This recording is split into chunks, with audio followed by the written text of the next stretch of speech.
সূর্যের গরমে মাথার মগজগুলো টাস টাস করে ফেটে যাবে, পায়খানার রাস্তা দিয়া পেটের নাড়ি বুড়ুগুলো বের হয়ে যাবে। জাহান্নামের আওয়াজ আল্লাহকে বলবে, আল্লাহ বেনামাজি গুলো কই? ও আল্লাহ, গুনাহগার গুলো আমার পেটে দাও, আমার পেটে ক্ষুধা। আল্লাহ বলে, জাহান্নাম অপেক্ষা কর, আমি আল্লাহ বিচারটা শেষ করে নেই। জাহান্নাম ফিরতে চায় না, আল্লাহ অর্ডার করবে ফিরিস্তা, জাহান্নামের গলায় 70,000 শিকল লাগাইয়া ধর, সামনে যেন আসতে না পারে, পেছনে ধরে রাখো। 70,000 শিকল লাগাইয়া এক একটা শিকলের গোড়ায় 70,000 ফেরেশতা ধরে টানবে। জাহান্নামকে পেছনে ধরে রাখতে পারবে না।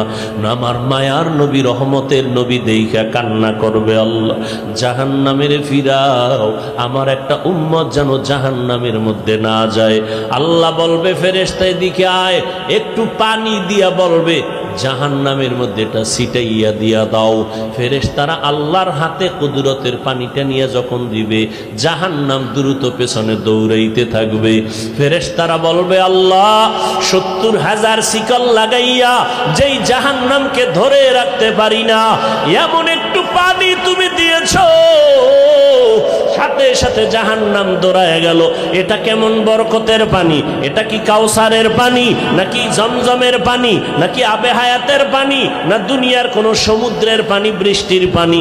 আল্লাহ বলবেন, না না ফেরেশতারা, এটা ওই পানি না, হাউজে কাউসারের পানিও না, জমজমের পানিও না, এটা আবে হায়াতের পানিও না, এটা সমুদ্রের পানিও না, এটা বৃষ্টির পানিও না। আল্লাহ বলবে, ফেরেশতা এই পানি হলো আমার বন্ধু মুহাম্মদের উম্মতের গুনাহগারের চোখের পানি। আমার বান্দা মুহাম্মদের উম্মত গুনার কথা স্মরণ করে চোখের পানি ফেলেছে, ওই গুনাহগার উম্মতের চোখের পানির এত বরকত